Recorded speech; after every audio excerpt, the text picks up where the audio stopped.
नमस्कार रसिक श्रोते हो. मी सौ रोहिणी निलेश निले. व्हॅलेंटाईन 2024 या वर्षाअंतर्गत मी आपल्यासमोर सादर करत आहे व्हॅलेंटाईन डे निमित्त खास काही प्रेमकविता. आत्तापर्यंत साधारण 7 ते 8 कविता तुम्ही ऐकलेल्या असालच माझ्या. तर अजून एक मी तुम्हाला कविता ऐकवते आहे ज्याचं शीर्षक आहे खूपदा वाटतं. म्हणजे जेव्हा अगदी तरुण वय असतं पहा, जेव्हा थोडंफार समजायला लागतं, आपण तारुण्यात येतो आणि आल्यानंतर थोड्याफार भावना जाग्या व्हायला लागतात, कोणीतरी आवडायला लागतं. आपण मूव्हीजमध्ये वगैरे पाहतो तेव्हा मग असं पहिलं पहिलं असतं म्हणतात ना, ते वाटणं सुरुवात व्हायला लागते. कॉलेजमध्ये असं कोणीतरी पाहतं आपल्याकडे म्हणा, किंवा आपल्याला कोणीतरी आवडायला लागतं, असं सुरू असतं. मग असंच चक्र चालत असताना सोबत आपण शिकतही असतो, पण ही सुद्धा स्वप्न आपल्या मनामध्ये रुंजी घालत असतात. आणि मग बऱ्याच कल्पना, जसं पिक्चरमधल्या हिरोईनला कसं वेगळं काही काही वाटत असतं. म्हणजे आमच्या जमान्यात म्हणजे खूप जुना नाही आमचा जमाना, पण तरी आमच्या जमान्यात जनरली असं मुलींचं स्वप्न असायचं की पांढऱ्या घोड्यावरून राजकुमार यावा आणि अलगद उचलून न्यावं वगैरे, असं काहीतरी. आता हसायला येतं, असं काही स्वप्न आपण विचारही करत होतो म्हणून. तर अशाच पद्धतीचं, असंच आशय असलेलं अजून बरंच काही गोष्टी काही जणींना आणि बऱ्याच जणांना खूपदा वाटत असतात. तर म्हणून मी शीर्षकच माझ्या कवितेचं दिलेलं आहे, खूपदा वाटतं. अर्थातच स्वरचित कविता आहे माझीही, आणि ज्याचं शीर्षक आहे खूपदा वाटतं. काय वाटतं या तरुण वयात येणाऱ्या मुलींना, पाहूया आपण. खूपदा वाटतं की माझ्याही आयुष्यात असं कोणीतरी यावं. खूपदा वाटतं की माझ्याही आयुष्यात असं कोणीतरी यावं. आणि मगाशी म्हटलं ना तसं, पांढऱ्या घोड्यावर नाही, किमान स्वतःच्या पायांनी चालत यावं. म्हणजे घोड्यावरून स्ट्रेट फ्रॉम घोडा टू 2 पायावर. खूपदा वाटतं की माझ्याही आयुष्यात असं कोणीतरी यावं, पांढऱ्या घोड्यावर नाही, किमान स्वतःच्या पायांनी चालत यावं.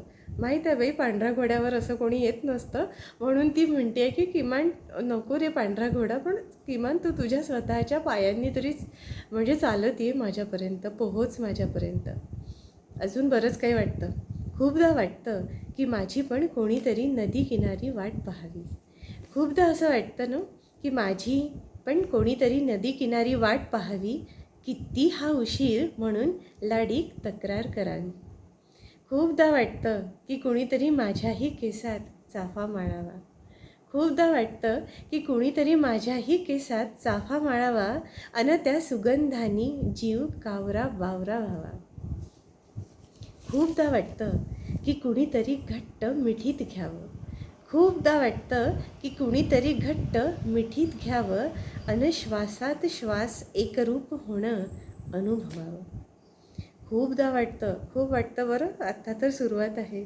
खूपदा वाटतं की कुणीतरी फक्त आणि फक्त माझ्याचसाठी गावं. खूपदा वाटतं की कुणीतरी फक्त आणि फक्त माझ्याचसाठी गावं, अन सखे हे गाणे फक्त तुझ्यासाठी, अन सखे हे गाणे फक्त तुझ्यासाठी असं म्हणावं. खूपदा वाटतं की कुणीतरी सतत माझाच विचार करावा. मी करते ना, मग तू पण करायला हवा. खूपदा वाटतं की कुणीतरी सतत माझाच विचार करावा, जळी आणि कसा, म्हणजे किती विचारतो तर जळी स्थळी काष्ठी पाषाणी फक्त माझाच चेहरा दिसावा.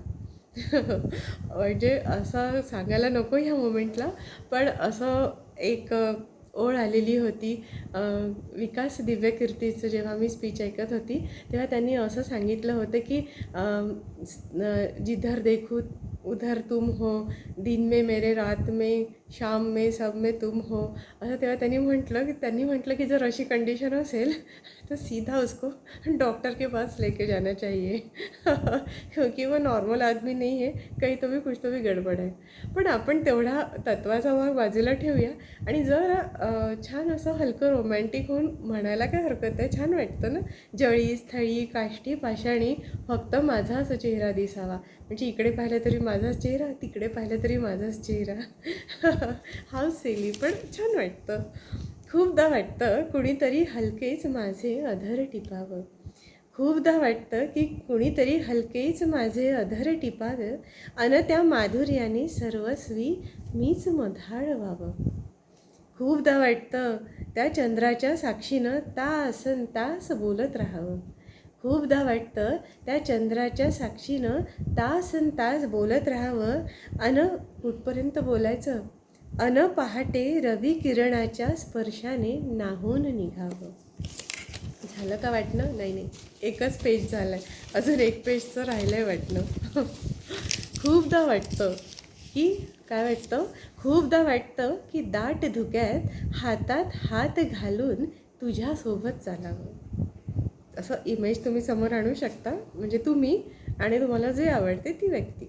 खूपदा वाटतं की दाट धुक्यात हातात हात घालून तुझ्यासोबत चालावं अन त्या धुक्यासारखे आपण एक जीव व्हावं. खूपदा वाटतं की तू माझ्यात उमलावस.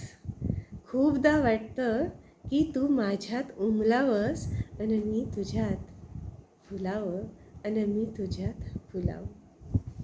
नमस्कार. कशी कविता वाटली? तुमचा अभिप्राय मला लाख मोलाचा. मला नक्की सांगा माझी कविता तुम्हाला आवडली की नाही. धन्यवाद.